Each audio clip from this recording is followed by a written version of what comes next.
তাকে নিয়ে জোর জবরদস্তি রেখে দিয়েছে। বাবা বেঁচে আছে 18 ছেলেটার 5টা বাবা, ছেলের বাবা বেঁচে আছে, ওর জোর জবরদস্তি নিয়ে নিয়েছে।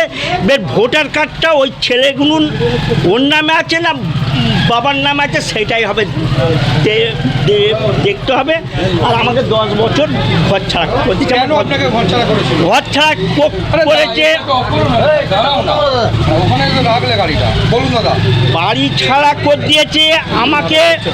আমি এই বাদ প্রতিবাদ হয়েছিল 700 কোটি টাকার বাড়ি আছে ওখানে গাবড়িয়াতে, 100 কোটি টাকার সম্পত্তি আছে গাজীপুরে। কি প্রমাণ কি আছে আপনার কাছে? প্রমাণ আছে, দেখতে দেবো আমার এখন। এইটা আছে রাস্তার উপরে করেছে আমাদের, এইটা জায়গা সরকারি, এই জায়গাটা আমাদের। এইটা আপনাকে যে বাড়ি থেকে 8 বছর ছাড়া করেছিল কেন?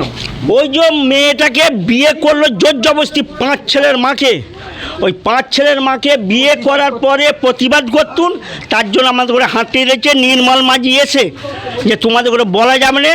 আমাদের হিন্দু মুসলিম করে 400 লোক গায়ে 10 বছর ঘর ছাড়া করে গেছে। আমার বাড়ি ঘরদোর ভেঙে লুট করে নিয়েছে। দেখবে, শুন দেখে একবার দেখবেন। আপনি কি কোথাও লিখিত অভিযোগ করেছেন? কল্লি মারবে, কল্লি কেস দেবে।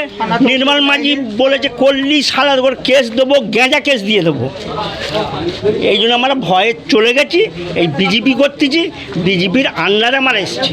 এখন কি চাইছেন আপনারা? এখন চাইতে যে তদন্ত হোক, সিবিআই তদন্ত হোক।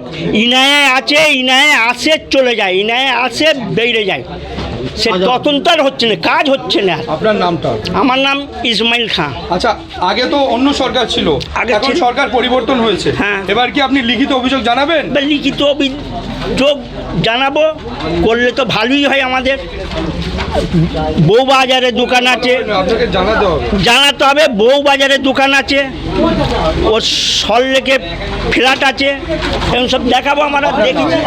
ইসমাইল খান আমার বাড়ি।